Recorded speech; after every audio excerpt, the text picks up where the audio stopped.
Hello and welcome to the Ice Guys, brought to you by the Hockey Podcast Network. This is the show that takes you into the world of the National Hockey League. Every game, every day, from a sports betting perspective. With pro handicappers Alex B. Smith and veteran sports writer Jimmy Murphy. And now, here's your host, Ian Cameron.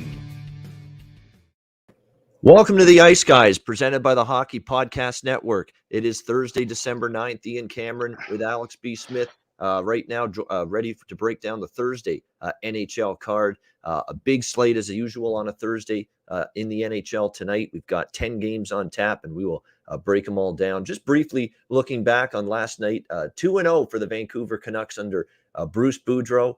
A tight, low-scoring, tight checking affair between them and the Boston Bruins last night, and the Vancouver Canucks end up on the winning side of it in a shootout victory, 2-1 over Boston in that game. The Dallas Stars, hell of an effort by them against the Vegas Golden Knights, but equally great comeback by Vegas to erase a 4-2 deficit at one point in the third period, score 3 unanswered goals in just quick fashion, and end up erasing that deficit, and they come back for a 5-4 victory over Dallas. So ending Dallas's win streak and denying them the chance at a franchise record win streak last night, which would have been the case if Dallas had won that game.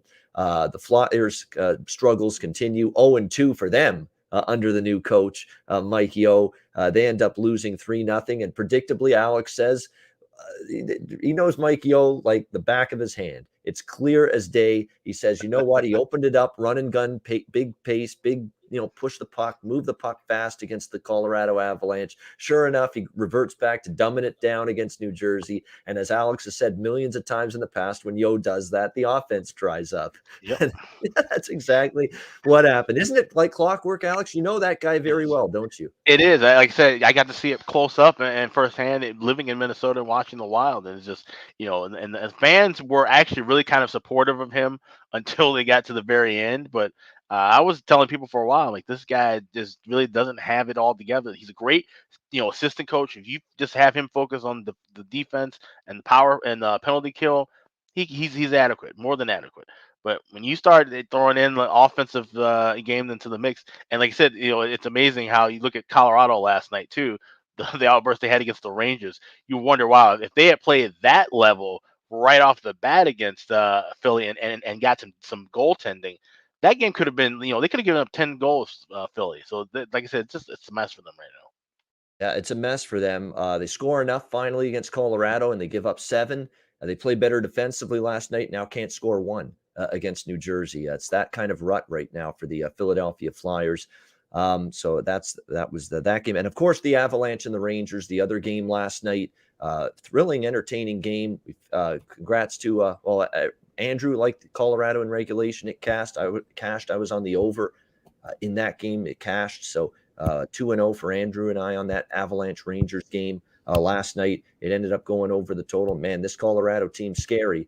And a couple of goal scorer props in last night's action that we cashed on the show. I recommended Alex Newhook. You keep an eye on that guy. He's feeling it right now for the Colorado Avalanche. The rookie is playing well, scoring on a nightly basis. He cashed a nice plus 250 goal scorer prop for me last night, as well as Brock Besser for the Vancouver Canucks. He scores once again. That's 2 games since Bruce Boudreau got there telling him to shoot the puck more, trust how good of a shot you have, trust your offensive ability, trust your ability to finish. And sure enough, that's consecutive games with a goal for Brock Besser in the Bruce Boudreau era. So there's someone maybe you just keep riding until from a goal scoring prop standpoint for the Vancouver Canucks, as it looks like now with Boudreau behind the bench. Brock Besser is starting to get his confidence back, and the whole team is now 2-0 under Bruce Boudreau.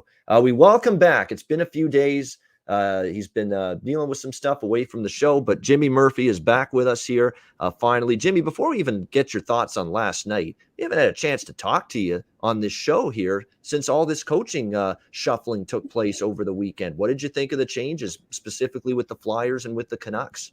Yeah, guys. And first, I just want to apologize to you and the viewers. It's been a rough week health-wise, so just getting better now, but glad to be back on. And yeah, it's been chaotic. I think we kind of had a sense that Vancouver was coming. But just the way it happened, I think we've talked about this before. I've told you guys how, teams like to do what we call news dumps. And I thought that was a classic news dump to do all that on a late Sunday night and a early Monday morning with the GM and the coach. So a little strategy there by the PR department and the team. But I like it. I mean, I look, I'm always been a fan of Bruce Boudreau. I think he's one of these coaches, like some other ones that we see, maybe a Tortorella or so, that, will have an instant impact, get the team going, but then maybe after 2 to 3 years, the shelf life wears off there. But he's exactly what they need, I think, right now, because I don't think this is a team that needs to blow it up, guys. I think this is a team that was on the rise. I think that they were improving every year. They were obviously drafting and, infusing new youth and talent into their lineup in the last 5 years. But I think maybe in that bubble year, they got, and last year as well, they maybe got a little ahead of themselves and maybe, they veered away from the path they were on. And that was a problem there, whether that was ownership, management, or both. I have no idea, but it was clear a change was made. So, and now, of course, Jim Rutherford going in as president and interim GM today for them as well. I think that's a great move. So obviously they're not looking at this as some kind of rebuild or let's do it over. They're looking at it like, let's bring some experienced guys in and get it back on the rails. So good for them. And then the Philly change. Look, I don't know what's going on in Philly, man. That's a lot more stranger situation. I think a lot harder to fix right now. And I think that, while he had a solid start and he's done he was holding them in games, and even games they lost, he was playing well. I still think Carter Hart is really damaged right now. And I think that's a big issue right now. And I think another guy they need to worry about is Provorov, a young defenseman who's really been on the rise and all of a sudden has just hit a wall and his confidence just seems gone on the ice.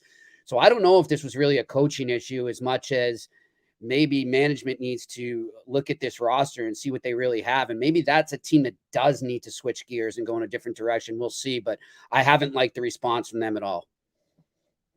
It's hard to like the response in 2 games following the coaching change. And as we alluded to a minute ago, they finally score goals against Colorado in the first game with Yo as the interim coach, but they give up 7.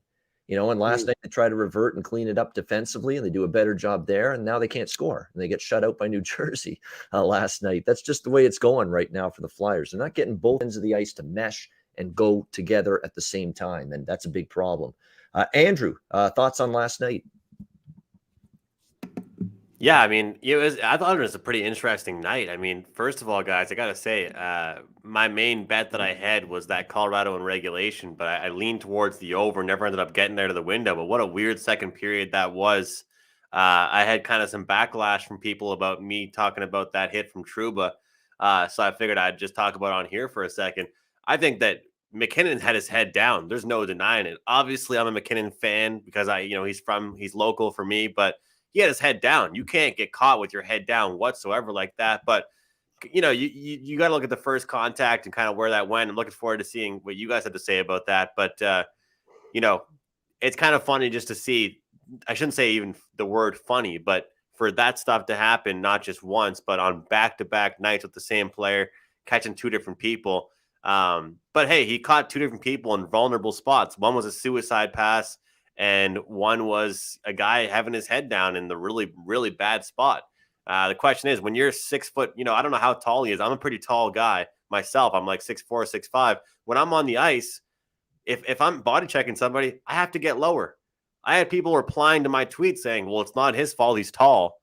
Well, by that logic, every 6'5" player should just be able to check everyone's head because they're tall. I thought that was kind of crazy. But, I went into the second period in that game down 2-1, and then an absolute offensive explosion there from Colorado in that game. Bruins Vancouver game, I ended up jumping on the live over, guys. Live over 3.5 in that game. Lots of chances. That was one of those games where shots didn't really dictate dangerous scoring opportunities. There weren't that many shots, but there were a lot of dangerous scoring opportunities, and I think both those teams were creating. So overall, I thought it was a pretty interesting night. That Devils game that Ian and I were both saying together we didn't really want too much part of. Ian, happy we both stayed off.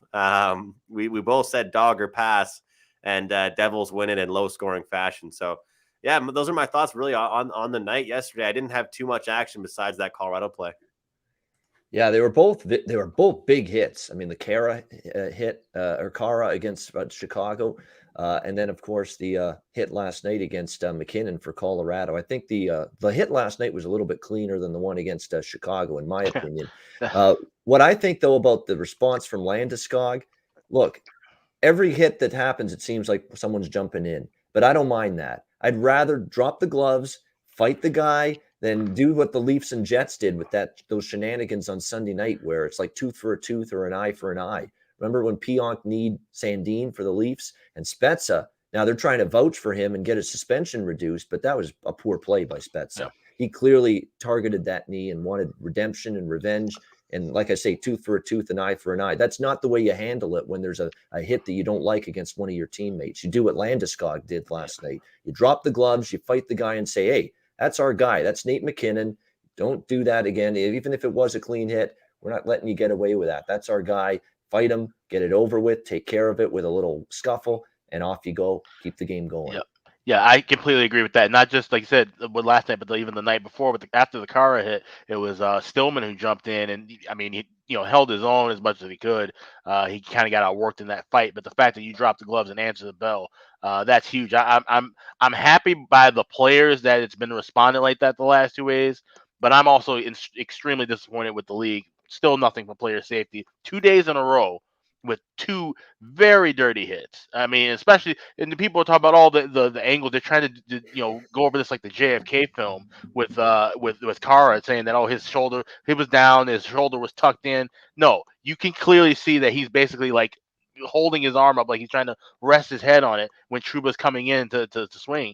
It was a dirty play. And like I said, yes, last night's hit was cleaner, but that's not saying much of anything at this point. I don't know if you can stack suspensions, but that's the way I would be doing this if I was in charge of player safety.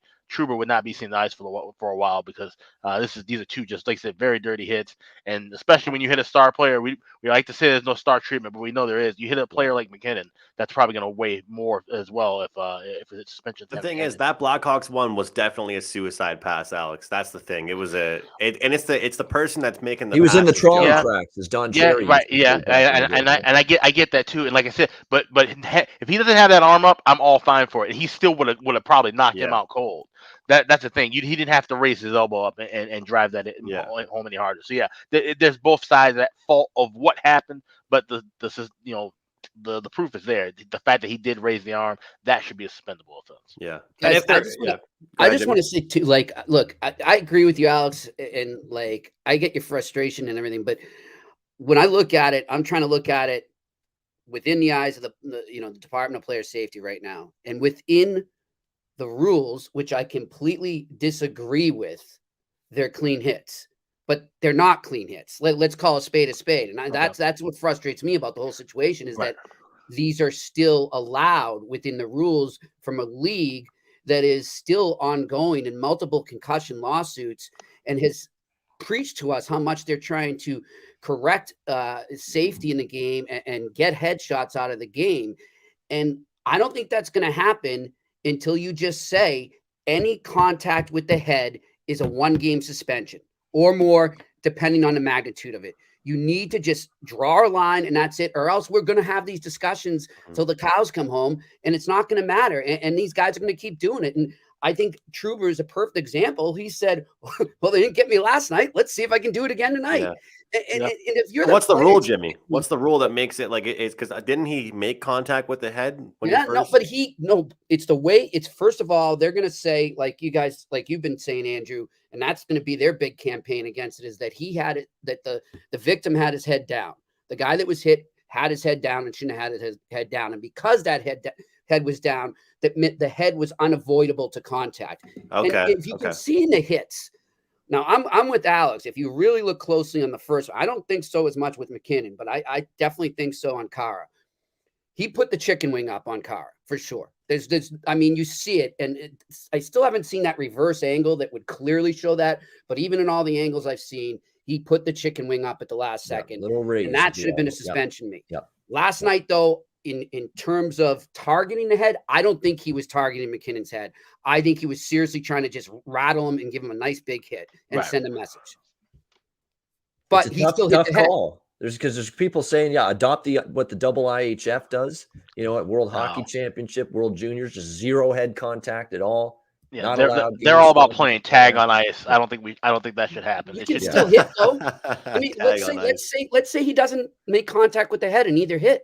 How great is that hit? I have no problem with those hits. Yeah. I want to see more of that. And like Andrew said, I think it was you, Andrew, just said, hey, it's good that, or maybe you, Alex, you were like, look, I'd rather see them just drop the gloves, get it over with, and you said it too, Ian, and don't do a cheap shot. Yeah. And if you can start to get this idea that, okay, we can have clean hits and do it like, let's just say Trouba didn't make contact there. That's the type of hit I want to see more in hockey. I miss that.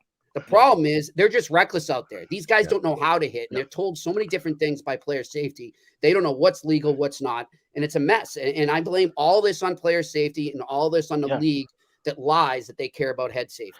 And I've noticed it in junior too, guys. I've noticed it in junior too. There's not as much hitting anymore. It's not as physical. It's like Alex was saying, it's pond hockey out there. Yeah. Right. And that's why I believe understand like this.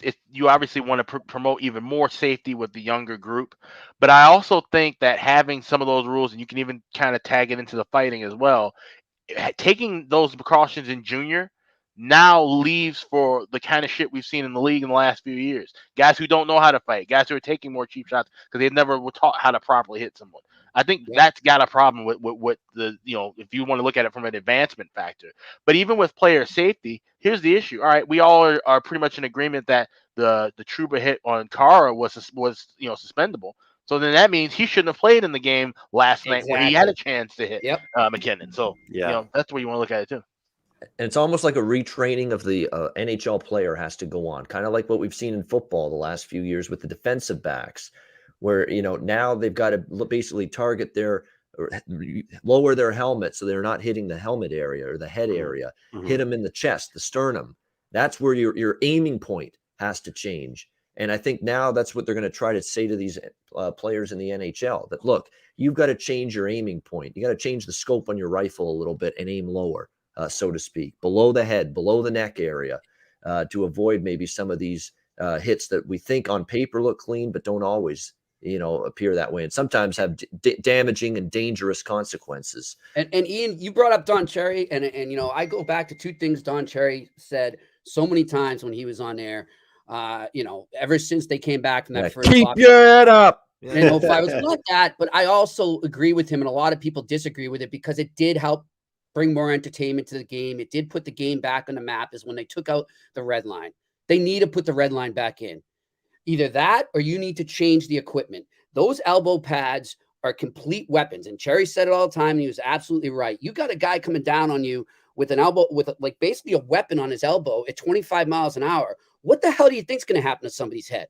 And you can't stop. And it's just the game has gotten too fast for its own good. And I'm sorry, I think you can still create offense. Wayne Gretzky did it. Mario Lemieux did it. Bobby Orr did it. You can still create offense with that red line back in. And I think that will bring us back to a safer game. Yeah, I don't see that happening, Jimmy. I know what you're saying. I don't either. I just don't see them doing that. It's been, they wanted to open the game up. They've done everything humanly possible in terms of penalty calls and infractions on the ice to make it advantageous for offense. Why would they go 10 steps backward and all of a sudden? What are ratings going to be when one of these hits kills somebody? Probably as low as ratings will be if the hockey looks like it did in the 90s. Yeah.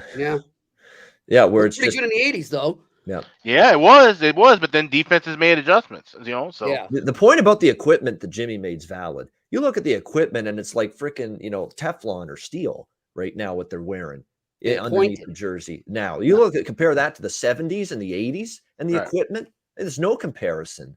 It's like cotton candy and plastic you're wearing under the jersey. It's harder material, it fits better, so you're actually able to move around more. You're able to get more of torque or damage on a hit or a move. So it's fascinating. Like these debate, we've had these talks about dirty hits, clean hits. What should be allowed, what shouldn't be allowed, and they're always great debates because there's so many different cases you can make, really. Where's Donald Fear in all this too? We always criticize the NHL for not looking out for the players and the Department of Player Safety, but where's the PA? Why are they always silent on this? Well, they were and silent on why Kyle isn't Beach the too, PA, so I think there's your answer. Yeah. if Trouba gets suspended for that hit on Tuesday, right? Why is the PA defending him? Why are they not always defending the guy that got hit? How is that? That makes no sense to me. I don't get that logic. And it's just like these players just don't seem to have any respect for each other. You know what's amazing too? Priorities for Don Fehr and the NHLPA. We'll go to bat to try to get the old wily veteran Jason Spezza's suspension reduced, but we won't do a Tinker's Dam for Kyle Beach. Just a horrendous incident and horrific situation. That's the hypocrisy, in my opinion. Enough of these Leafs fans bitching and moaning about Spezza, guys. Drive me nuts. The guy took a running start and kneed a guy in the head when he was down on the ice. If that was Sean Thornton or Ryan Tom Reeves, Wilson, somebody like that, those guys have gone 25 games. Give me a freaking break. Jimmy, I've got Leaf fans for buddies, and those are the day. same people that were saying the accidental contact Corey Perry made to Tavares was purposeful. That's just absolute bullshit. The fact that sometimes people can't hide their fandom. The Toronto media, the biggest fanboys I've ever seen in my life. I mean, it's disgusting. Do your job and be objective. Call it like it is. He's a great guy, and he hasn't done much in his career in terms of violent incidents on the ice, Spezza. But that doesn't. That's what they said about a lot of the guys that attacked our Capitol on January 6th and killed a cop. They were great guys, but hey. Yeah, well, with Spezza, I mean, obviously he's not gotten involved in much of that, but that was just a bad decision. Yeah. To Jimmy's point, I think it's because it was targeted, like Ian, like premeditated. Yeah, right. That's why I think that's why it ended up being the 6 games, because even though this is a guy who pretty much has a clean record, it was premeditated. So you have to go. I think that you have to go at least 5. Yeah, I mean, did you guys see him on the bench? No. When Pionk what he did, to Sandine was going nuts on the bench. I'm going to get you. There's a video. You can find it. He's screaming at him, "I will get you." Yeah, and he sure did. Who said that? He lived up to his words on the bench. No way. To Pionk? Yeah. Find the video. It was on Twitter. I saw it. I'll try and find it and send it to you guys. But I mean, you could see his mouth saying, "I'm going to get you. I'm going to get you." And I think George Peros and player safety had that video at their disposal, and they saw him say that. I'm with you, Andrew. Just fight. Yep. Yeah. No, you're right, Ian. Yeah, and Jimmy. Yeah. Yeah, you don't do that. You don't target the guy's knee. He should have taken the Gabriel Landeskog approach last night against Trouba. That's what Spezza should have done with Pionk. You got an issue with it, fight him. And one last thing I want to say is that I liked how they squared off. I want to say that I liked how they squared off. I'm sure all of you guys would agree with me on that. I liked how Gabe said, "Hey, we're going to do this." Yeah. Do you guys like that? I loved it. Don't go ahead. Don't go jump some guy and beat the shit out of him. It's like, hey, man, you caught our guy with his head down. His head was down, but we're going to fight. And it's not Trouba's job to say, you know what, I think you're wrong. You're wrong for feeling that way about the hit on McKinnon. No, they feel that way. You're not changing that. He wants to fight you. And credit to Trouba, he obliged. Yeah, but Gabe gave him notice. He gave him notice. I remember Sean Thornton. We just actually talked to him on a podcast, Joe Haggard and me, and he was talking about 2010 when Matt Cook hit Mark Savard. And that kind of got all this headshot stuff going back then. And he credited Matt Cook. He said, "Yeah, we got on the ice," and Cook said, "I know I got to fight you. Let's get it over with," and that was it. Right. And they went on with the game, and that was it. There weren't any more cheap shots in that game. That was the end of it. That diffuses the situation. You get the guy to fight somebody on the team the other team who felt obviously the hit was a bad one. And again, Trouba, credit to him. Maybe he thought it was a clean hit, but that doesn't give you the right to say, oh, they think it should be a clean hit too. They didn't feel that way. And that's why Landeskog wanted to drop the gloves with him. Didn't like the hit. Yeah. You may disagree, but it's not your job to say how they should feel. They felt that way. And so Landeskog and the Avalanche felt that way about that hit on McKinnon. So definitely, like this topic, as you can tell, we've spent 15 minutes on it. We could go on for days, but it's always a fascinating, polarizing discussion when you're talking about the hit of the physicality and the violence portion of hockey. And for once, we aren't talking about Tom Wilson, Ian. Yeah, right. Tom Wilson's not involved for a change. That's new. That's a new development, that's for sure.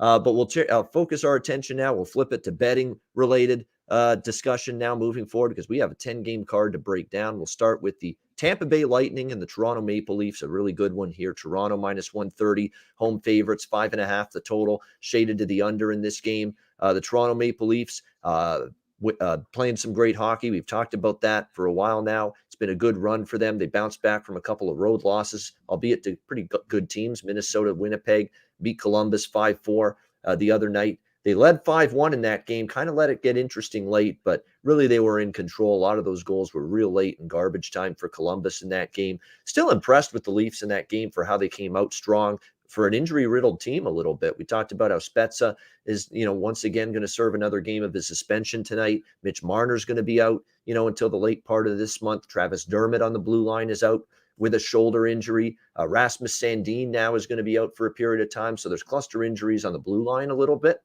There's some issues up front in terms of key personnel, none more than Marner out of the lineup for this Leafs team. And you're starting to see it now. The depth is being tested for Toronto, especially with their bottom defensemen. When you're talking about these teams with multiple starting defensemen out, they're usually teams I target for overs. And you look now at the third pair, they still got Riley, Brody, Muzzin, and Hall. But after that, there's Christians Rubens, a Latvian-born defenseman on the third pair with Timothy Liljegren, who's been bounced back and forth between the Marlies and the Leafs.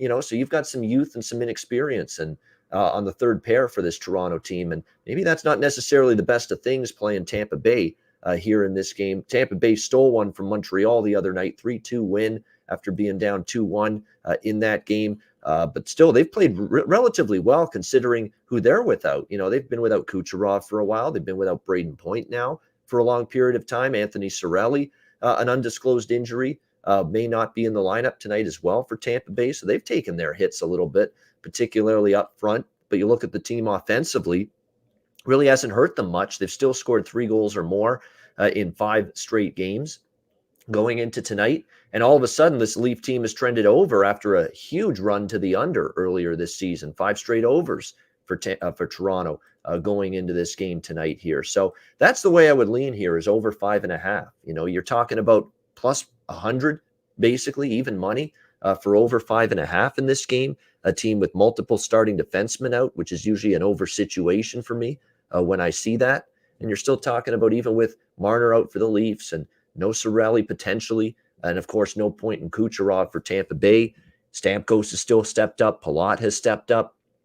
Victor Hedman's chipped in from the blue line. Corey Perry, there's a goal scorer prop maybe to look at. Corey Perry's all of a sudden getting his offense going lately for the Lightning as well. Your Kachuks on the bottom 6 forward groups, Taylor Radish, Ross Colton, Boris Kachuk have even stepped up and chipped in a little offense as well. So they're getting the depth scoring. Austin Matthews is on fire again for the Leafs. So even without Marner, they've got enough. Nylander's playing well. So they've got enough offensively to help out as well. So I'm targeting the over rather than either side in this game. Alex, what do you think here, Lightning and Leafs? Well, what's interesting about this matchup is that usually, going back a couple of years, we would see this total being 6.5 or even the 7 range with these two teams, because obviously, there's a ton of talent on both sides. But like you said, with a lot of guys banged up now, especially when you reference looking at that blue line for the Leafs, 5.5 almost seems like it could be too good of a bargain. But I think this might be, don't overcomplicate it. Yeah, 5.5 is the number they're giving us, because you look back at the last couple of meetings, even though they were at high totals lined, they end up being 2-1 games because they both have good goaltending. We know how great Vasilevsky can be, and Campbell as well. So I would look here, like I said, over 5.5. I think it's one of those maybe over corrections to the line where this probably should have been a 6 or a 6.5 like we would normally see. So might as well take advantage of a good number. And right now, 2 teams playing pretty well. And Toronto's managed to win games in spite of their injuries. Ditto for Tampa. So it's tough to pick either side, at least for me. Jimmy, what do you think? Tampa, Toronto. Guys, I'm liking a draw on this, and I'm also liking the over. It is interesting. You guys make some very valid points about sort of the trend going the other way now with the Leafs.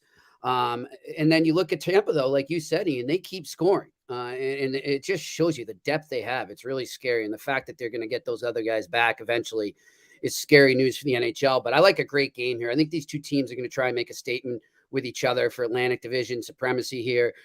So I like this game going to overtime or a shootout. All right, liking the draw here in this game. You can get that north of plus 300 with the Lightning and Leafs draw. Andrew, Tampa Bay, Toronto. Yeah, I kind of like Toronto here just because you look at the teams Tampa Bay has played recently. It's kind of been some easier games for them, and the Leafs, they've kind of been more battle tested recently. And I don't really mind that they've had some losses recently because they've been against some good teams. So I kind of like the Leafs here, but again, what's not helping me get to the window is Marner being out, Spezza suspension, that kind of stuff. So full transparency, guys, no play locked in for me on this game, but. You look at Tampa coming off that game against Montreal, they end up winning that game in the last 2 minutes. Hate to see it as a fan. But they've been kind of just, scrolling through this schedule against some of these easier teams and getting it done versus, Montreal versus, this Toronto team. I feel like it's an 82 game preseason for them. They're not going to take any team lightly, especially Tampa Bay.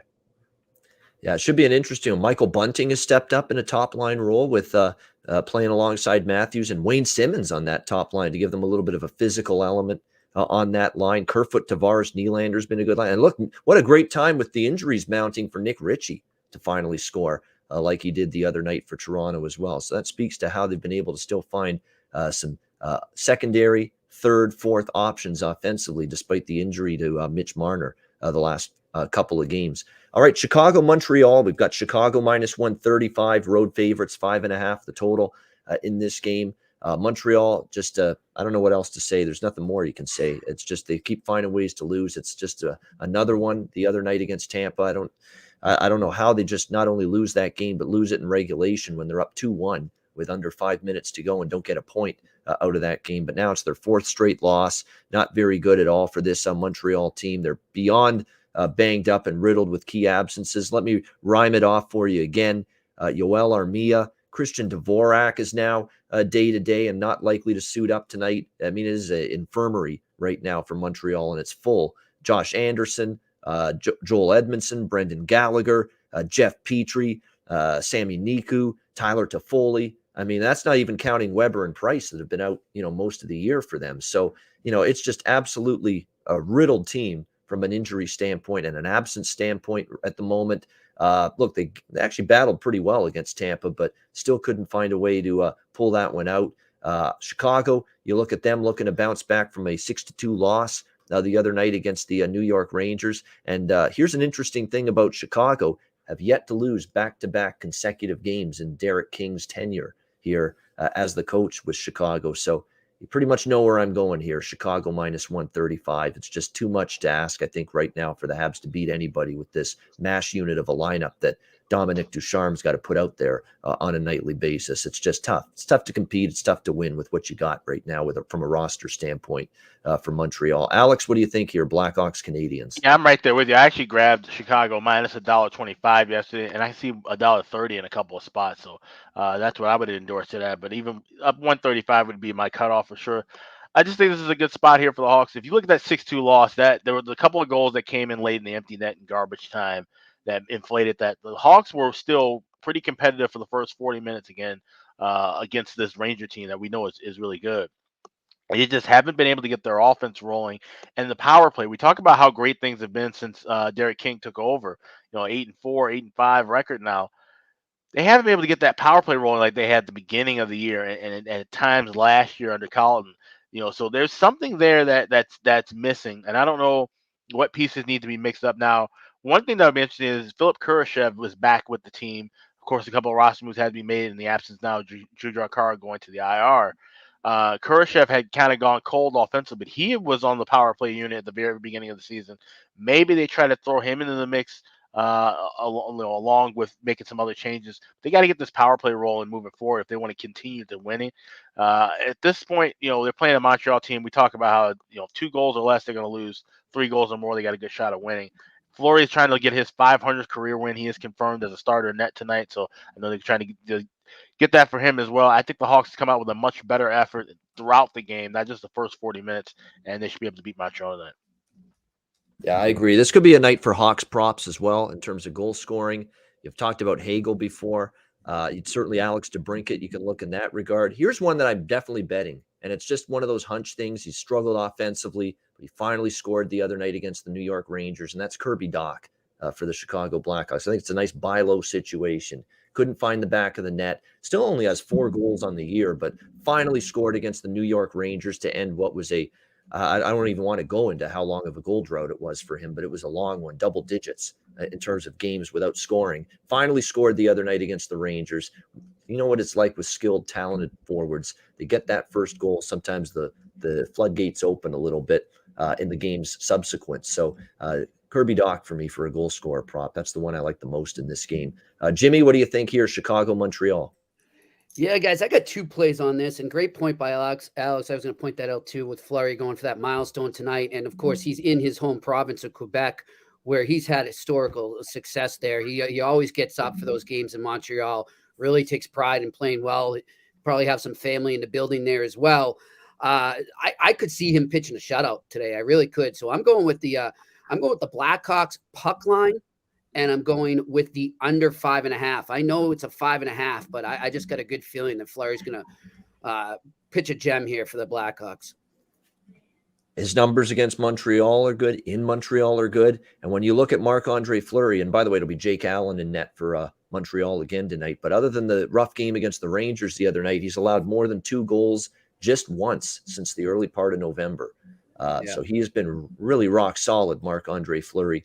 For the last month or so in between the pipes for the Blackhawks during the stretch, at least given the Blackhawks a chance to win every night. Whereas you look at Montreal, they've only scored more than 2 goals twice, in their last 6 games. So we'll see if those recent trends continue here tonight in La Belle Provence.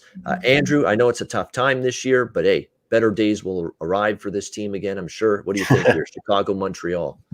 Yeah, well, I just wanted to say, how did Fleury do in Montreal last year in the playoffs? I don't know. I think that the ghosts of the Bell well played, brother. Well played. By the way. The ghosts of the Bell Center were haunting him. I don't know if he likes playing back in Quebec. The numbers are good historically, but maybe I don't know if he loves playing there. Tonight he sings his redemption song. How's that sound? Yeah, and with the infirmary lineup, like Ian said, it sets up for a pretty good spot playing the Canadiens. Cue the Bob Marley right now. He's meditating right now in his hotel room, I think, finding some zen. No, it's a good price on the Blackhawks. I can't go against it. Let's be honest, guys. As a Habs fan, I'm sitting there watching that game. Lately, I'll tell you, I pride myself, and I still always want you guys to believe me and know this. I watch as many games as I can. I try and watch as much as the game as I can. But now it's kind of been like, whatever game I'm betting on's on that TV, and then my laptop is on my lap with the Habs game on it. Like, it's just slowly but surely becoming less of a priority. But I'm always a fan, and I always watch. But it's discouraging. Like, they play Eric Engels, who I really respect. I've talked to him before. He's a great writer, I think. He's brutally honest with the team, which I like that, and I love that about Jimmy with the Bruins. And he said that he thought that was one of the best efforts he's seen out of the Canadiens in that game against Tampa. And then to blow it with 2.45 left in the game is just demoralizing. How do you bounce back from that? I'm not sure they can tonight. It's a painful way to lose. There's no question. I will say this, though. Nick Suzuki, if you're going to bet someone on Montreal to find the back of the net, it's got to be Suzuki. Goals in back-to-back games.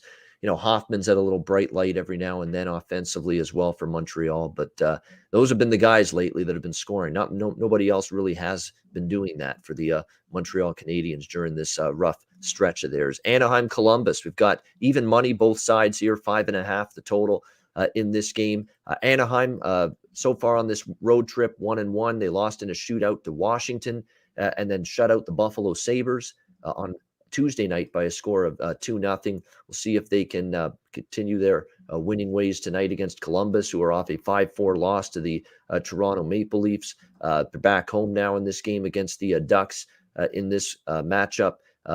I lean Anaheim here, but I do think there's something to be concerned about here is Merzlikins, who's in net, of course, for the Jackets tonight. The numbers at home for him are stellar, terrific. He's played well on home ice this year. That's the one thing that would concern you a little bit. And also it is third road game in 4 nights for Anaheim, so it's not the greatest of scheduling situations in the world, but certainly in current form, these two teams, there's not a whole lot of comparison right now. You've got Columbus 1-5 straight up in their last 6 games. And then you've got Anaheim that's actually played a lot better, obviously, of late. And even the losses, shootout loss to Washington, shootout loss to Calgary, winnable hockey games against good teams. So definitely like the way Anaheim's playing. But Jarek's talking exactly what my concern is and why I think it's just probably going to be a lean for me to Anaheim. Elvis Merzlikins, that 9-1 home record. Hard to ignore that. He's played very well in this building for the Blue Jackets. So it's definitely Anaheim's the better team. I want Anaheim or nothing here, but it's probably going to be a pass with Columbus and Merzlikins' terrific track record at home. For Anaheim, in terms of goal scorer props, yes, it's mostly more of the same you could look for in this game. I've talked about Milano's worth looking at. I agree, because he's getting top-line minutes now with Trevor Zegras and Ricard Raquel. That would be the way I would go. Troy Terry's kind of finally starting to cool off a little bit, so something to keep an eye on there as well. Alex, what do you think? Anaheim, Columbus.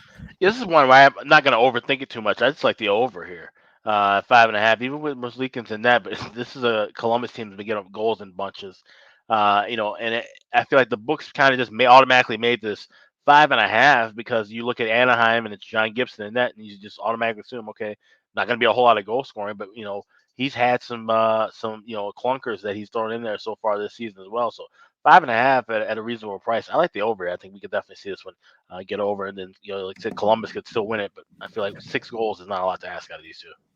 Yeah, I don't hate that. John Gibson, it's worth talking about. He's not been the brick wall, at times this year, especially on the road. In fact, I saw, his road numbers here. He's on a streak now on the road where he's got a 3.37 goals against average.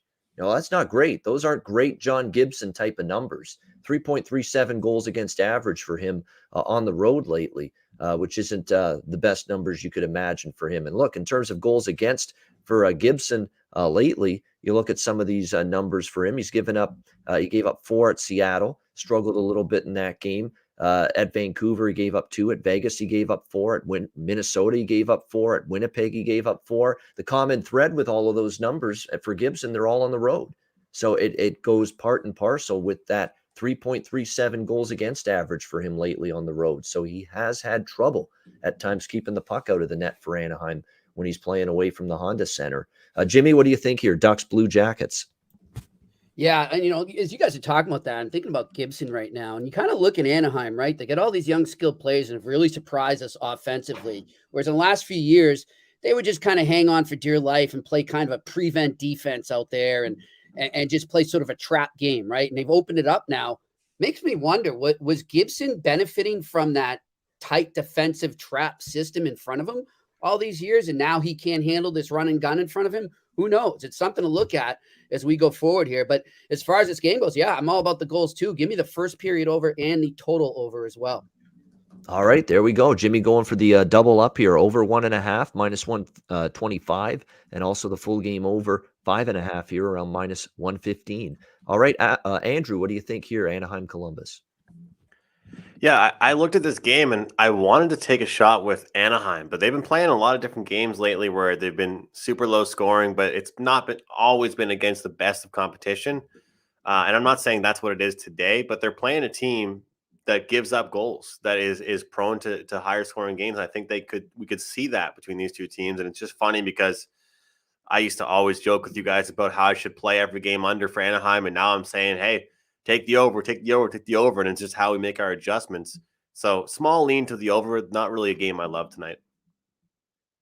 All right, Nashville and the New York Islanders. Islanders minus 110 to minus 115, home favorites at UBS Arena, where they have still yet to win a game since they've moved into their brand new building. 5.5, the total, shaded to the under. The good news is for the New York Islanders, they are coming off a win, although it was on the road, but it snapped an 11-game losing streak. Again, not the best competition, beating Ottawa 5-3, but you have to start somewhere.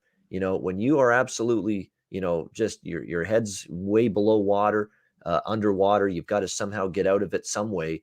And the Islanders did that the other night with the 5-3 win against Ottawa, something they can build on. And I was just waiting for the Islanders to get that first win, snap the skid, and maybe see if they can get on a little bit of a roll after that. So it's a knee-jerk bet for me here, New York Islanders tonight. Minus 110 to minus 115 in this game. They are, much healthier than they've been. The results just weren't showing up for them initially. But when you look at the Islanders, it's really only Brock Nelson and Ryan Pulock that are out. Everybody else has been able to come back from the injuries or the COVID-19 situation that they dealt with. And Anders Lee really had something that he said about the situation they've had to deal with the long road trip to begin the year, on the road for a month before the new building opened. He said it's been very tough mentally to grind everything that we've been through this season. There's times where it feels like it's never going to go our way. The only way to come out of it is sticking together. We broke through against Ottawa tonight. Now we can put this stretch behind us and really start to build off it. So I think building is what they do. And you look at the Nashville Predators, they are coming off back-to-back victories against Montreal and Detroit in their last 2 games. Give them credit. They've actually played some, I think, slightly better hockey than I thought. Matt Duchene, among others, has had a resurgent season offensively for them. Roman Yossi's playing really well from the back end. So give him credit. He's playing terrific from the blue line for Nashville. UC Saros has been solid in net, but when you look at it, I think this is the opportunity here for the Islanders to, now that they finally won that first game, to get back on track and go on a little bit of a run. The one concern is Nashville's kind of dominated this series. That would be the one little bit of a worry that I have going into this game, that Nashville's done well head-to-head against the Islanders. But I'm going to take my shot anyway, especially with the price being what it is, even money. And you got to believe, look, the Islanders aren't going to go 0 for at home the rest of the season. There's certainly a sense of urgency to finally put a win on the board in front of the home fans. I think there's a chance we could see it tonight. So New York Islanders in that -110 to -115 range for me in this game. Alex, what do you think? Nashville Islanders. Usually when a team goes on a long losing streak and finally gets a win, I usually like to go right back to fading that team, because they kind of, that momentum kind of builds up and they can kind of crash down a bit. I don't think that's the case here. I think the momentum is going to keep rising. Like you mentioned, this is the first time that they're trying to get a win in their new building. And I think they'll be able to build off that momentum against Ottawa. It's the Nashville team. We talk about their inconsistencies at times.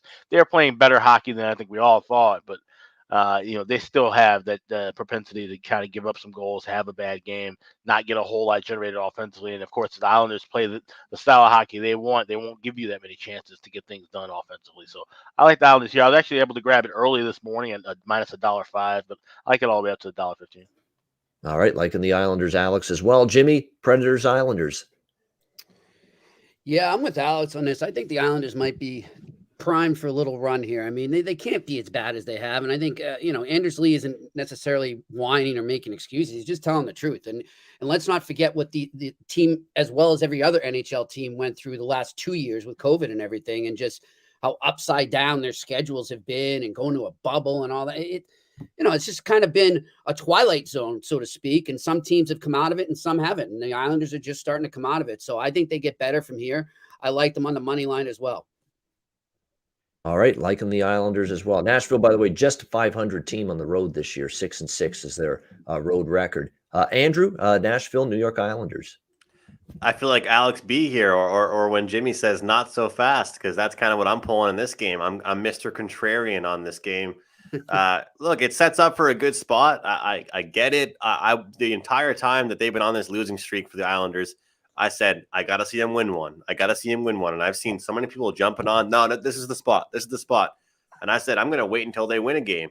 Problem is, they won that game against the Ottawa Senators. I'm not saying Nashville's miles and miles better than Ottawa, but they're better. And, prove to me you can beat someone that doesn't, get 4,000 people showing up to their games, and have like people that are all my age on their team. So that's what I'm going to say here about this game. And it's nothing. I know I'm trying to add some comedy into that, but in all seriousness, I think the Islanders are a good team. I've been backing them for the last 2 years. I backed them in the playoffs last year to beat Pittsburgh, but it has been a tough start for the year. And playing on the road for that long, it kind of screws their team over. I feel bad for them, but I just feel like, if you guys look at the schedule they have coming up, and I did a couple last week, I checked their schedule coming up. This is the hardest game they're going to have in their next 6 or 7 games.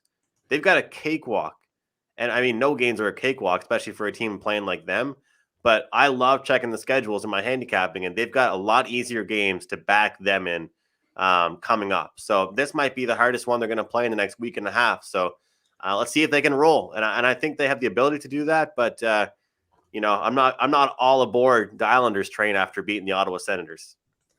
Oh, I understand the concern with that. Yeah, you didn't beat anybody that's any good, Ottawa. There's no question. So this is kind of a proving ground because you're right. Predators are better than the Senators, but like I say, this is a team that, for various reasons. Now, part of it is they didn't play well, for a lot of it during this stretch, but a lot of it was situational things that were out of their control. They couldn't do anything about starting on the road for a month and the opening of their brand new arena being delayed. They couldn't do anything about being stricken with a COVID-19 outbreak within the organization. All of those things now are behind them. So let's see. And certainly this could be one of those Vancouver situations with the Islanders. If they win again tonight, maybe you ride this team just a little bit. That's basically what my thinking is, that maybe they can go on a bit of a streak here. So did you guys see I don't follow wrestling, but I guess some wrestler last night. Yeah, CM He Punk. just totally Yeah. trashed the Islanders. He's like, yeah, I got more wins in here than the Islanders do. I know that's a vicious burn right there. Yeah. Wow. Don't let Nicholas Earl in our chat hear that. He's not going to be impressed with that at all. That kind of admonishment of his New York Islanders. All right, Detroit St. Go ahead. Sorry, I was going to say, I know we don't want to get too off topic. We're already been talking for a long time, but something that's been popping up in my Twitter feed, I just got to say, it's making me laugh right now. You guys know, as a Habs fan, it's been rough, but I love making fun of the Leafs. Leafs fans are crying on Twitter right now because Team Canada just posted that Marner might not make the team, and it's just a potential thing. Guess who they said they might potentially think about for putting it on the team? Tom Wilson. Yep. And I've got so many of my buddies are either Penguins fans or Leafs fans, and they're Penguins fans because of Crosby living in Nova Scotia. And the thing is, teams are built off of having a little bit of aggressiveness and all that stuff. And you guys know I always preach that. But literally the quote that he gave is that you have to be able to shine the most when the light is the brightest.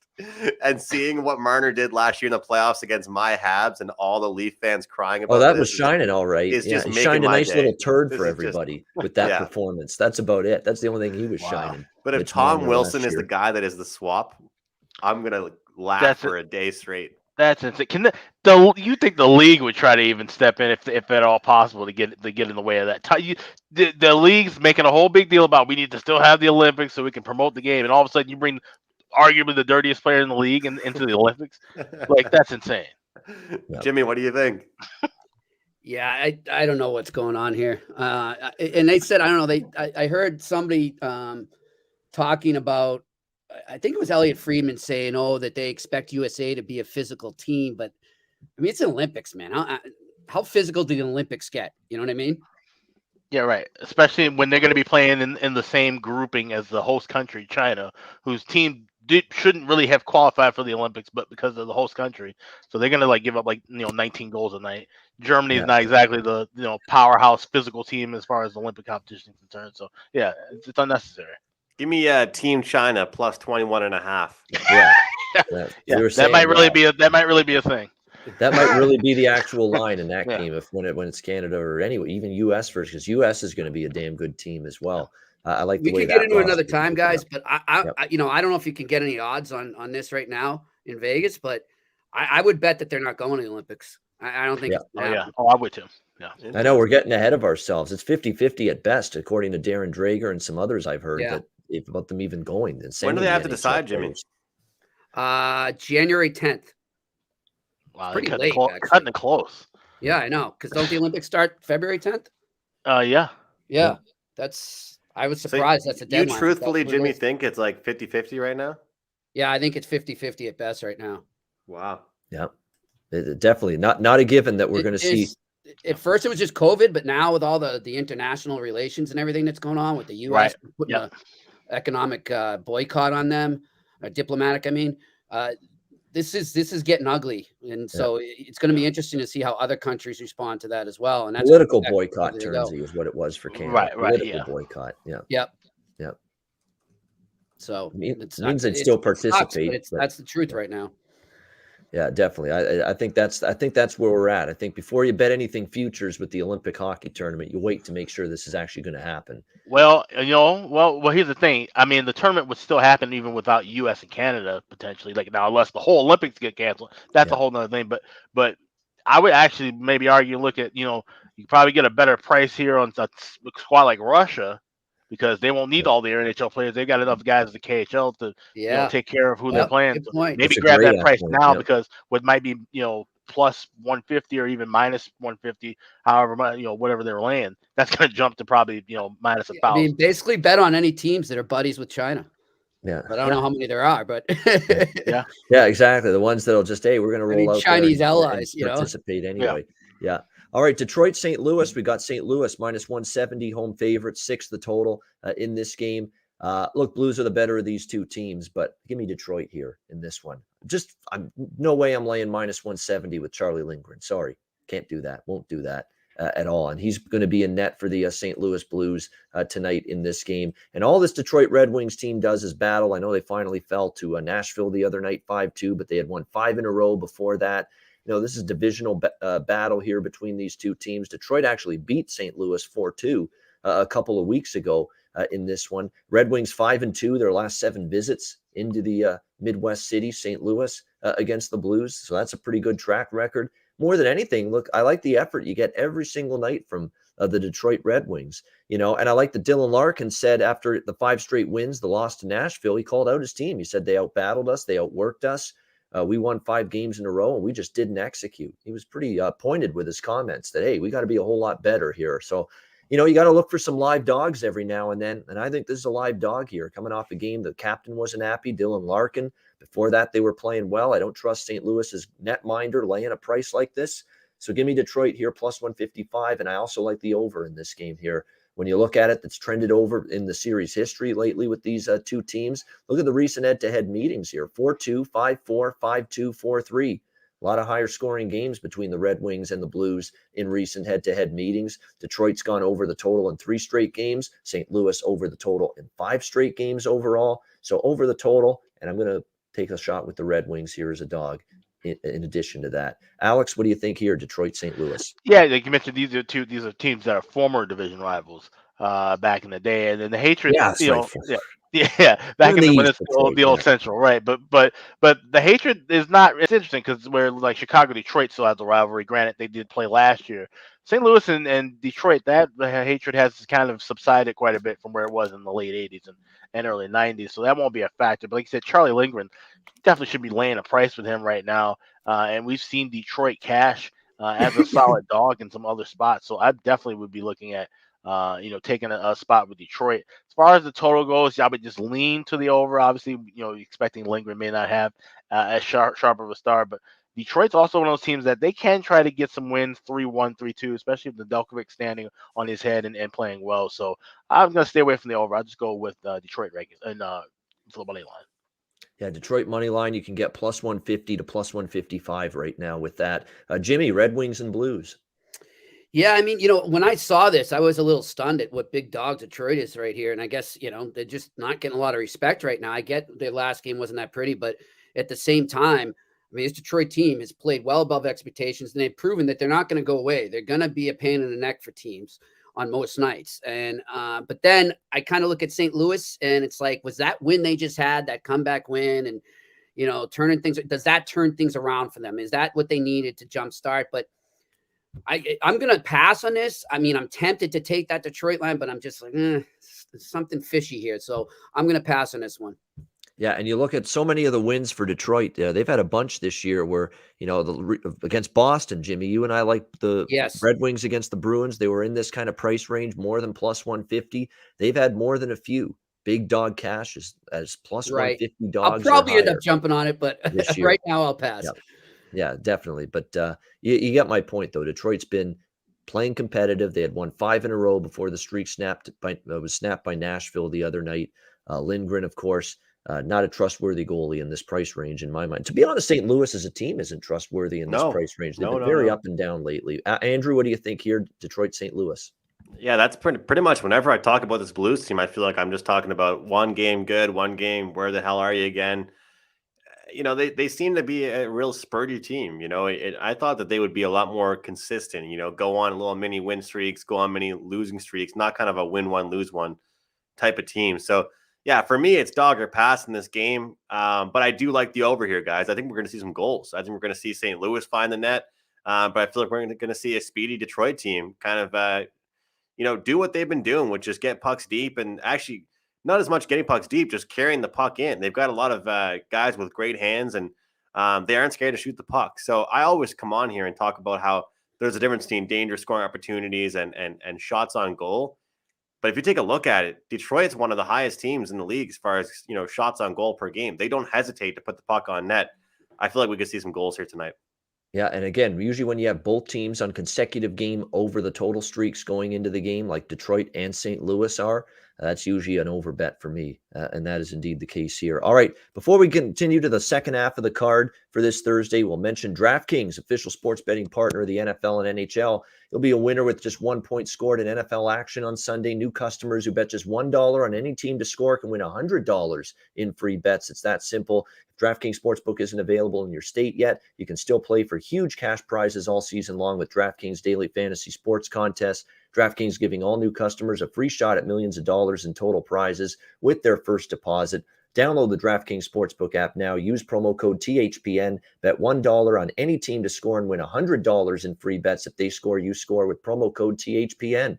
This week at DraftKings Sportsbook, an official sports betting partner of the NFL. Must be 21 years of age or older. Must reside in a DraftKings Sportsbook state. New customers only. Minimum $5 deposit and $1 wager required. One per customer. Restrictions apply. See DraftKings.com/sportsbook for details. Gambling problem? Call 1-800-GAMBLER. Download the DraftKings app now. Sign up for an account. Use the promo code THPN. All right, we move to Boston and Edmonton. We've got the Oilers -120, home favorites, 6 the total in this game. The Oilers, first extended little skid of the year, first little bit of adversity for Dave Tippett, Connor McDavid, Leon Draisaitl and company. First 3-game losing streak of the year for Edmonton. Seattle, LA, and Minnesota were the teams that got the better of them in these last 3 games. However, definite schedule advantage for Edmonton. Obviously, they played Tuesday. Boston's coming in late. A late game last night against Vancouver. They lose 2-1 in a shootout to the Vancouver Canucks. And now they're on the second of back-to-back games here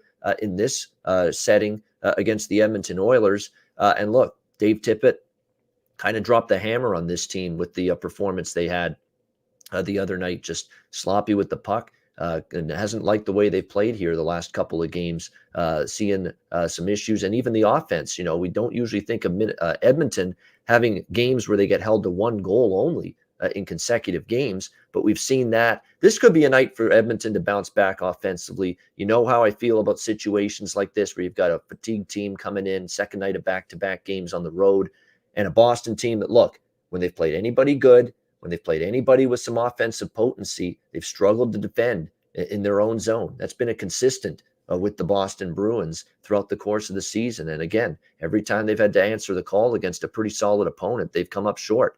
I mean, you look at so many of the victories lately for Boston, and Jimmy will allude to this. Look at the wins. Montreal, terrible. Philadelphia, terrible. Buffalo, terrible. Vancouver, when Vancouver was in the pit of hell back when they beat Vancouver a couple weeks ago. Nashville, an inconsistent team. Those have been the victories for Boston lately. You put them up against, Tampa, they lost that game. You put them up against the Rangers, they lost that game. You put them up against Calgary, they lost that game. You put them up against Toronto earlier this year, they lost that game. That's been Boston. They have not elevated. They have not elevated their game and stepped up in class and played their best against quality competition. It's a home run spot for Edmonton. I stayed off them, and I was thinking of taking Edmonton against Minnesota. I didn't want to get in front of the freight train that is the Wild right now. This ain't a freight train coming into Edmonton tonight. It's an inconsistent group. I like Edmonton here, -120. Lean over the total as well. Actually, I do like the over as well. Alex, what do you think? Bruins and Oilers. I do agree with everything you're saying about Edmonton in this spot, but at the same time, when I look at who's going to be back there in net, it's going to be Stuart Skinner. He has been a bit shaky. He's been the reason for, he's made some starts in that 3-game losing skid. So I just don't feel comfortable enough backing him, even with the spots around this. This is going to be a pass for me. If anything, if I watch it and see something pop up live, but I just want to see how Skinner reacts because he's been very erratic, losing 4 of his first 6 starts. Yeah, and he's given up 4 goals in each of the last 2 starts. Stuart Skinner for the Edmonton Oilers. So that's why I'm also on the over here. It's kind of like that insurance. If Edmonton, I think Edmonton will score tonight, because I think it's going to be Ullmark after Swayman. And Swayman played great. It was a great goalie duel last night. Swayman and Demko, they both played outstanding in that game. But I think both teams can find the back of the net here. And I just hope Edmonton tallies a few more times than Boston does tonight when it's all said and done. Jimmy, what do you think of the Bruins here against the Oilers? Well, I didn't get to do it in time, guys, but I was just trying to cue up that infamous Michel Therrien rant when he was in Pittsburgh. They're soft. They're soft. That is the Boston Bruins 2021-22. This is the softest Bruins team I have ever covered in my 20 years of covering the organization. What has gone on in the last 3 games? Now that's a statement. Well, what has gone on in the last 3 games with this team, where teams have taken repeated runs at their captain and best player, Patrice Bergeron, and there has been absolutely no response except for a little yapping, is absolutely pathetic and shameful. They are going to get smoked in Edmonton tonight. Give me Jimmy Puckline. I might even go Edmonton -3.5 for crying out loud. This team is a mess. They're in a spiral and they're going the wrong way, and they need to show some sack out there. Enough's enough. All right, an emphatic. Fire me up, Jimmy. Fire me up. Yeah, that's what I needed to hear from Jimmy to put the pedal to the metal on the Oilers tonight. I was waiting for this show. I was waiting for Jimmy. I swear to God, they are a sacrificial lamb tonight. That's what the Boston Bruins are. There you go, Jimmy. +185 for the Edmonton Oilers here, -1.5 on the puck line. Andrew, Bruins Oilers. I wasn't joking when I just said. I like the Oilers already. I wanted to hear what Jimmy had to say. I got a cool stat for you guys though. So the top 6 for the Oilers have 62 goals on the season. The bottom 6 has 12, and the defensemen have 10. Yeah.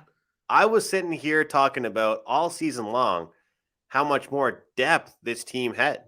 Well, I feel like a fucking bozo because I mean, depth is maybe just not having Draisaitl and McDavid scoring, but other than that, Milan Lucic has 7 goals himself, and the bottom 6 for the entire Oilers team has fucking 12 goals. I mean, it's ridiculous. I mean, I saw a bet floating around, and I'm going to say what the sports book was. It was Cool Bet Canada, one that I use quite a bit. They had a bet +5,000 McDavid to get a point in every game. You guys want to know how long it took for that bet to lose? The day after they posted it, it lost. They got shut out. I mean, the fact that people actually put money on that worries me in general about hockey bettors. The fact that they thought he might have a point every single game. That's what the bet was. Every game for him to get a point. It's an issue for this team. They need other guys to score. McDavid is insane. Draisaitl is a great scorer. Hyman got a hat trick in one game, but like Jimmy said, you cannot rely on just these couple guys. And I got to give hats off to Ian. We did the show yesterday together. We were talking about the bargain bin, and yesterday we talked about, looking at these top guys to score. And I mentioned I like Nate to score +130. He got there, but then of course Ian's got like 3 guys at like +220. He's picking off left and right. But with this Oilers team, don't be afraid to feel like a square, quote for quote, if you're betting this Oilers team goal scoring props, because that's all they're doing is their top 6 getting goals, So there's my little rant because I'm on the Oilers too. But I just, when I found out, I was looking into the bottom 6 and I was looking at some of these numbers and it's like, holy shit, it's literally the top 6 doing everything for them. And I find that sometimes even bottom 6s can contribute with chances or shots, but they're all minus. Their plus minus is negative. It's embarrassing.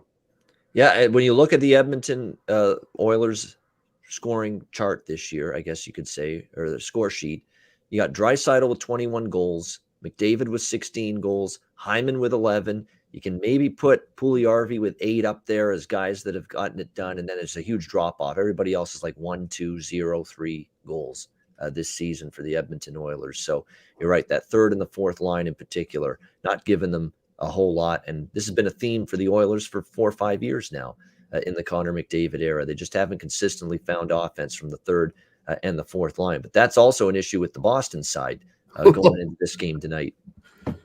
Yeah, there's no depth on the Bruins right now. I mean, you've got that top line, and that's it, guys. And I don't know. Look, not one to say I told you so, but how about that Taylor Hall, huh? Well, is he still playing?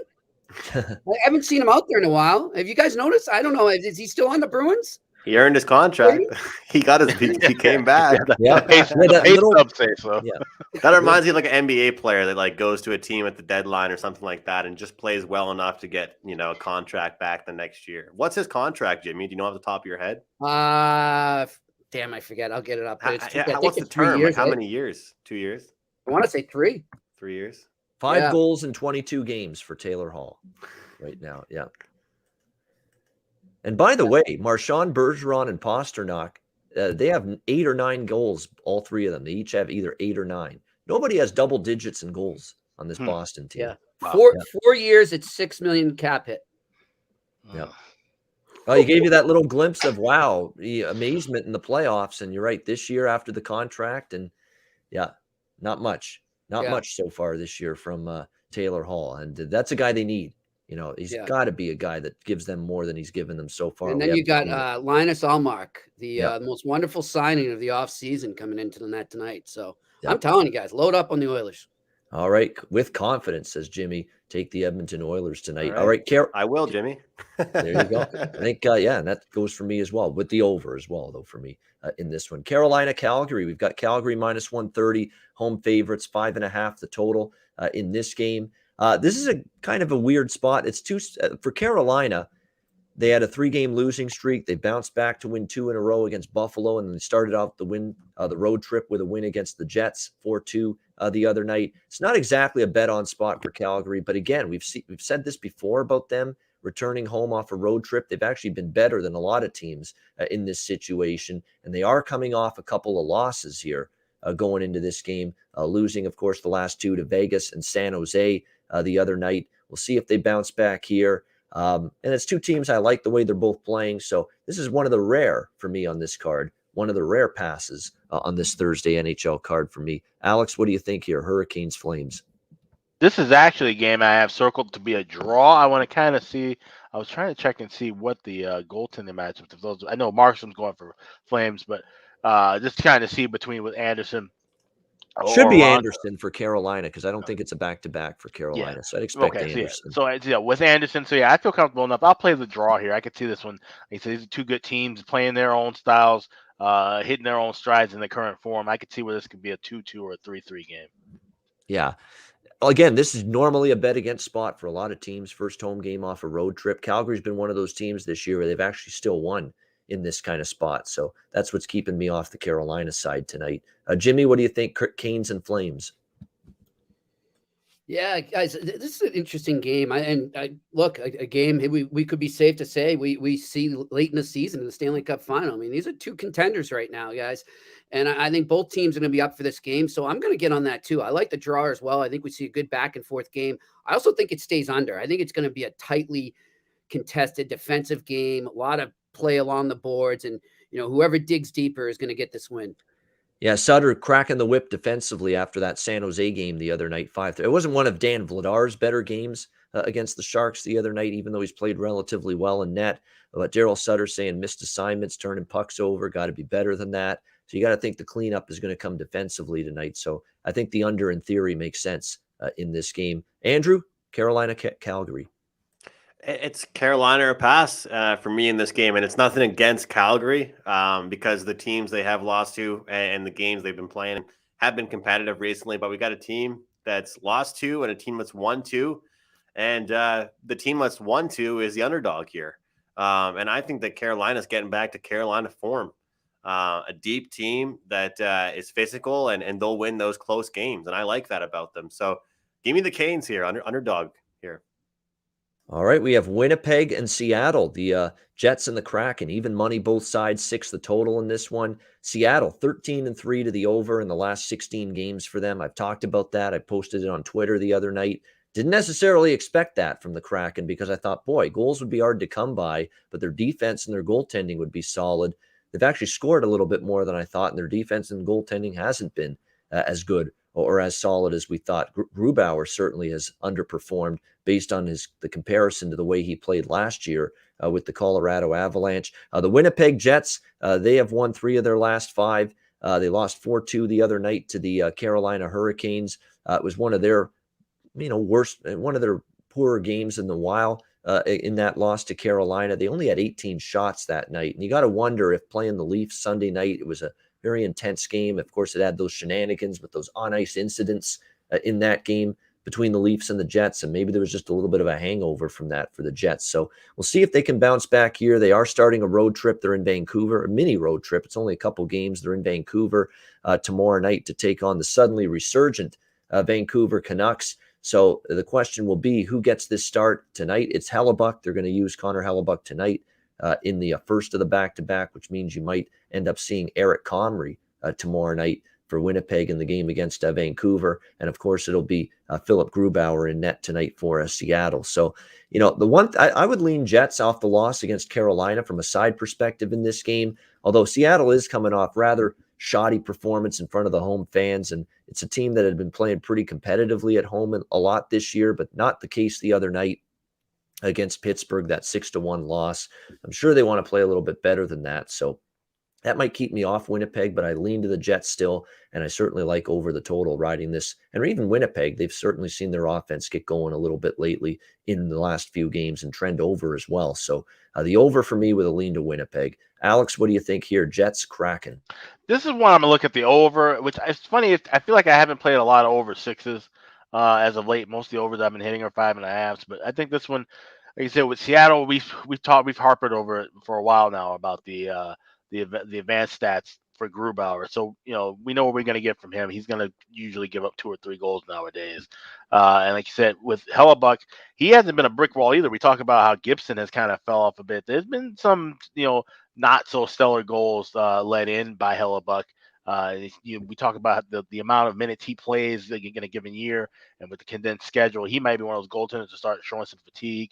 So, like I said, they're definitely going to play him tonight, and would make sense to give him the rest, give Comrie the start against the struggling Vancouver team. Well, now 2-0 since the change, but so that's something to keep an eye on when you're watching this game. We're at that point now where these back-to-back spots might turn. They didn't mean a lot in October and November, but now we're seeing more travel. Now we're seeing more cross-country travel. And, of course, now you've got issues with COVID rising again and taking guys in and out of the lineup. Maybe want to look and see a pace if you don't have a bet on this game, but watch this game. Maybe get some notes to what you might want to do tomorrow when they play Vancouver. All right, Jimmy, Winnipeg, Seattle. Hey, guys, sorry about that. I like the Jets in this one. I like them to bounce back. This is a team. I think I've been seeing a lot of good things from them right now. I would also go on a Dubois prop to score tonight. So I'm going to take the Jets in the money line and a Dubois scoring prop. All right, Dubois definitely a good option. There's a lot of good options right now for the Jets in terms of goal scorer props because so many of their better players are really starting to light it up again, which is good to see. Like Ehlers. Ehlers is definitely someone I'm going to target tonight for sure. And he shot the puck a ton, and he should. And there's evidence he should be scoring more than he has. And he's even started to show signs of getting his offense going. And we know how great he was for the Jets last year. So Nikolai Ehlers is a good option. Dubois is a good option. Scheifele had a hat trick in a recent game against New Jersey. So those are good options for the Jets in terms of if you're going to look toward the goal scorer prop market for this game. Andrew, what do you think here, Winnipeg, Seattle? I was going to just say, Ian, make sure you don't take Blake Wheeler to score a goal, though. Just don't take him because he can't buy one at the moment. He hasn't been able to buy a goal since the middle part of last year, it feels like. Yeah, he couldn't buy one against my Habs in the playoffs. There's another one. Got to keep bringing that up because the season's been so bad. I got to keep reminiscing. Reminisce of the better days past, yes. Yeah, Jets and Kraken for me, guys. I'm going over 6. Just like Alex said, actually, I haven't been involved in that many 6s as far as overs go this season. I've been trying to snipe across those 5.5s, but Seattle, they're still ranking in the bottom of goals against per game. Like Alex said, it hasn't really seemed to matter who's in between the pipes for them. They're giving up goals. And one thing I like about Seattle, and I this is just something I notice. This might not be right about some of the teams I say about always, but they seem to play a full 60. They could be down 7-0 and maybe get you 3 goals in the third period. They seem to be a team that doesn't give up, which I love that for an over. And Winnipeg right now, they're a desperate team, 12-9-4, maybe not the record they'd like to have. Also lost to some teams they might not be too happy about. So this is a game they're going to enter and, want to perform at a high level again. So hopefully we see these teams trade some goals here tonight.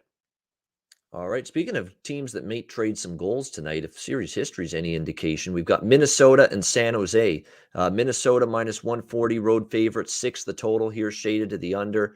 I actually have three bets on this game. Now they're smaller in terms of wager amounts, so that's what I do usually when I've got 3 on the same game. But I did a little bit of everything here. I took Minnesota minus 140, took Minnesota team total over 3.5 plus 120, and I took full game over 6. In this game. 3 separate bets here on this game. You look at the over series history, though, 6-2 to the over the last 8 between the Wild and the Sharks, 10-1 in the last 11 in the Shark Tank between these two teams. San Jose's defense and goaltending kind of, going back in the wrong direction the last couple games. Gave up 6 to Columbus, gave up 3 to Calgary. Both of those games ended up going over the total. I still don't fully trust. I'm not fully on board with Aiden Hill either. Necessarily for San Jose. I know he's played a little bit better lately, but look, has he played an offense that's just rolling like Minnesota is right now? Has Aiden Hill faced someone that good as of late? I'm not so sure about that. Minnesota just, with this win streak that they're on, you keep riding it. They're playing outstanding hockey. Cam Talbot's in net. He's been good. And that's kind of why I opted to go in on the Wild team total over as well as the full game over. I am concerned about a 4-1 final. If Talbot plays well again, and if the Wild defensively play well again like they did against Edmonton, that does concern me. Can San Jose score enough in this game? So that's why I took the Wild team total over as well in this game. But I think Minnesota gets the win. They'll find the back of the net here against this Sharks team. And hopefully the San Jose can contribute a little bit to help the full game over as well. So there you go. Wild team total, full game over for me with Wild and Sharks. Alex, Minnesota, San Jose. Yeah, I expect to see goals here as well. Like you said, you mentioned that 10-1 record, last 11 to the over of games played in the Shark Tank. And, like I said, now we're seeing this Wild team. They've been killer at home with overs, first period overs, full game overs, team totals. But now they're starting to take their offense on the road with them. I think we're going to see that tonight. So give me the first period over laying $1.25 with the 1.5. And I'll take a small shot with the Wild in regulation as well.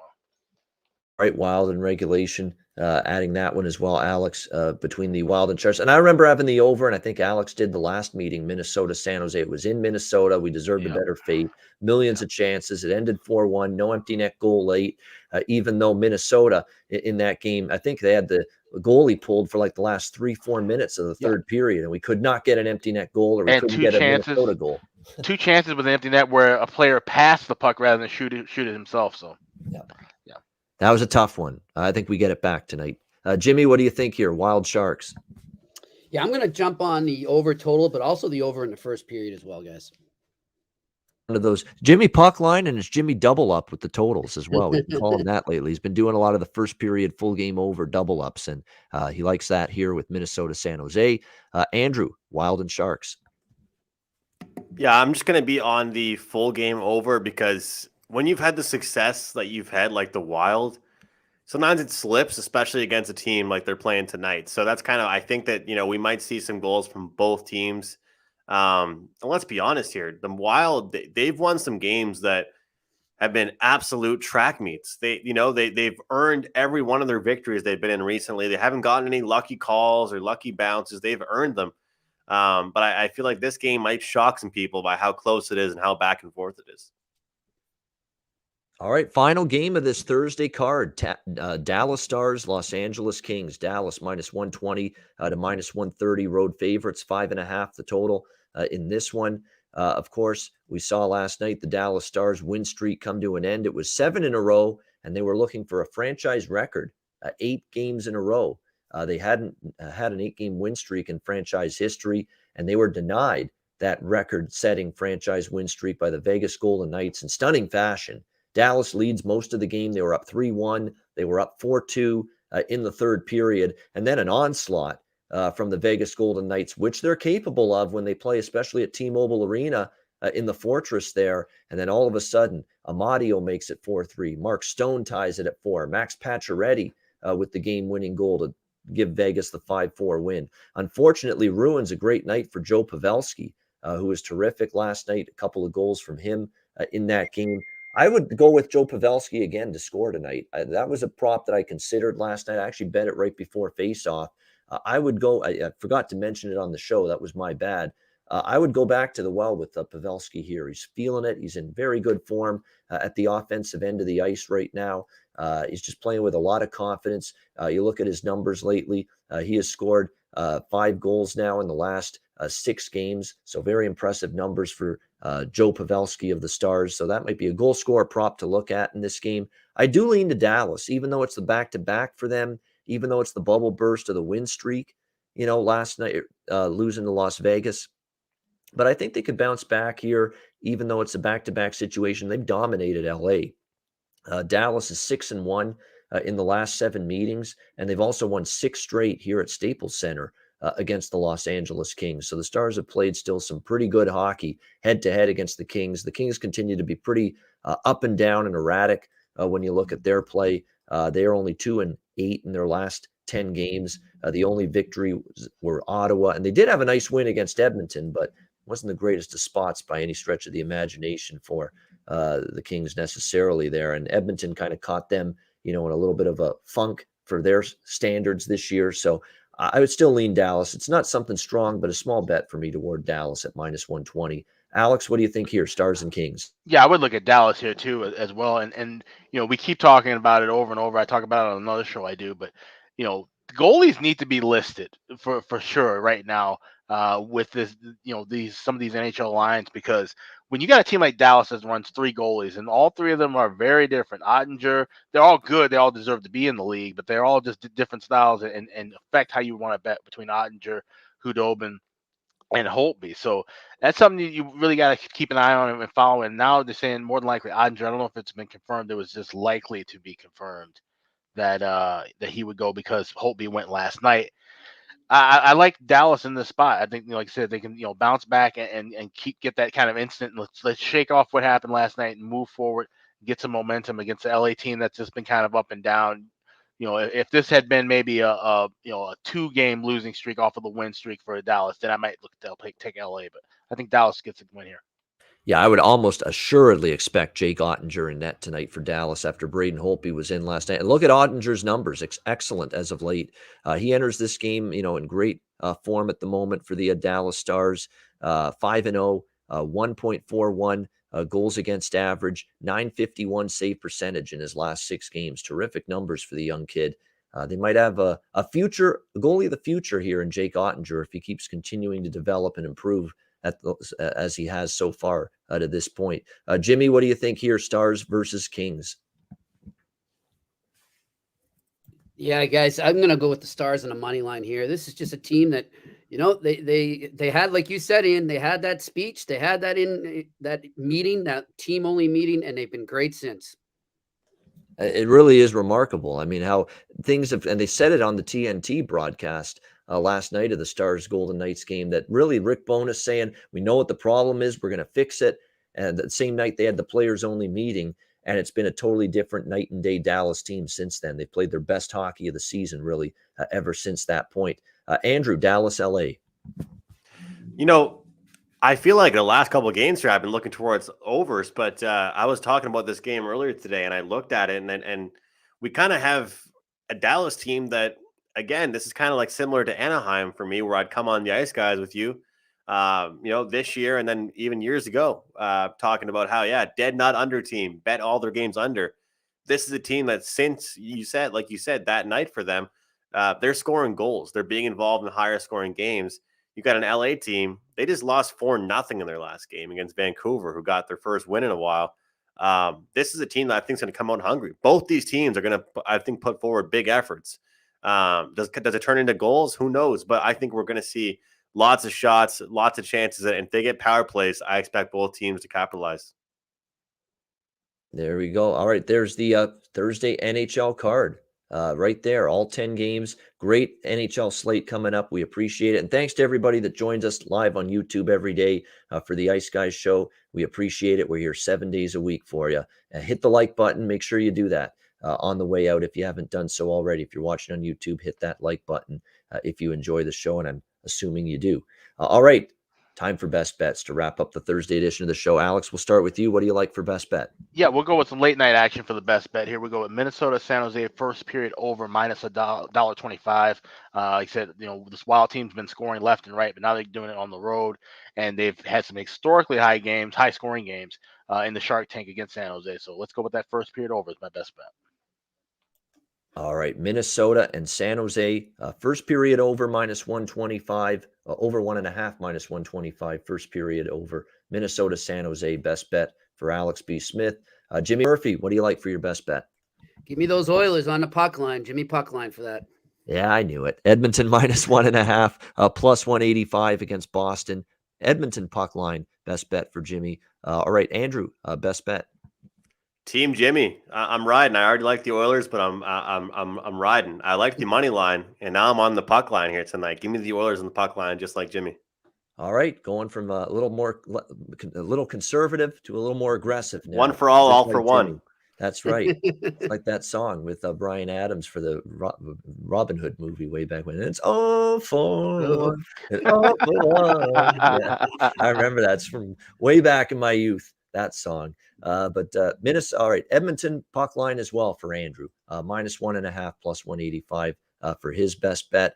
My best bet for this card, a lot of good options, a lot of good choices for best bet. But I'm going to go with I'm going to go Minnesota team total over 3.5 here, plus 120. I talked about it the other night. They just get to 4 goals. That's what the Minnesota Wild have been doing lately, and I expect more of the same here tonight. So I'm going to go with the team total for Minnesota, over 3.5, plus 120 as my best bet for this Thursday NHL card. And that'll wrap up this edition of the Ice Guys. We thank everybody for joining us. A reminder, the Ice Guys is live 7 days a week, Monday to Friday, 2 p.m. Eastern, Saturday, Sunday, noon Eastern. If you can't watch the show live, download the Ice Guys podcast in audio form on all major podcast platforms, Google Podcasts, Apple Podcasts, Spotify, Stitcher, and iHeartRadio. Download the podcast when you can't watch the show live. For Alex B. Smith, for Andrew McInnis, for Jimmy Murphy, I'm Ian Cameron. Have a great Thursday night. Enjoy the games and good luck. We'll talk to you again tomorrow on Friday for another edition of the Ice Guys presented